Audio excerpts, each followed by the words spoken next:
কয়েকদিনের রক্তক্ষয়ী সংঘাতের পর যুদ্ধবিরতিতে সম্মত হয়েছে থাইল্যান্ড ও কম্বোডিয়া। মার্কিন প্রেসিডেন্ট ডোনাল্ড ট্রাম্পের এই ঘোষণার পরপরই ব্যাংককের বিরুদ্ধে বোমা বর্ষণের অভিযোগ তুলেছে নমপেন। এর মধ্যে হুমকি বন্ধ না হওয়া পর্যন্ত হামলা অব্যাহত রাখার হুঁশিয়ারি দিয়েছেন থাই প্রধানমন্ত্রী। পাল্টাপাল্টি এ হামলায় বাস্তুচ্যুত হয়েছে দুই দেশের অন্তত 7 লাখ মানুষ। যুদ্ধবিরতি ভঙ্গ করে গেল কয়েকদিন ধরেই রক্তক্ষয়ী সংঘাতে জড়িয়ে পড়ে থাইল্যান্ড কম্বোডিয়া। এতে বেশ কয়েকজন হতাহতের পর শুক্রবার সামাজিক যোগাযোগ মাধ্যম ট্রুথ সোশ্যালে মার্কিন প্রেসিডেন্ট ডোনাল্ড ট্রাম্প দাবি করেন দুই দেশই যুদ্ধবিরতিতে সম্মত হয়েছে। থাইল্যান্ডের প্রধানমন্ত্রী অনুতিন চার্নভিরাকুল ও কম্বোডিয়ার প্রধানমন্ত্রী হুন মানেতের সঙ্গে ফোন আলাপের পর একথা জানান তিনি। পদ্মা সেতু, মেট্রো রেল এবং এলিভেটেড এক্সপ্রেসওয়ে নির্মাণের গর্বিত অংশীদার বসুন্ধরা সিমেন্ট।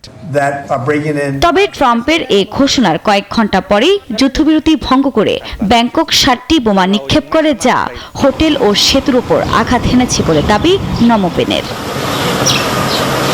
এর পরপরই সামাজিক যোগাযোগ মাধ্যমে এক পোস্টে থাই প্রধানমন্ত্রী অনুতিন বলেন, থাইল্যান্ড সামরিক পদক্ষেপ অব্যাহত রাখবে তার দেশের ভূমি ও জনগণের স্বার্থে।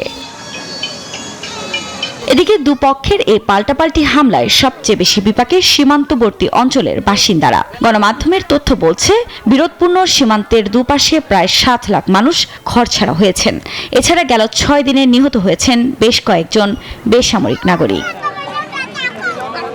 আফরিন মৌ, নিউজ 24।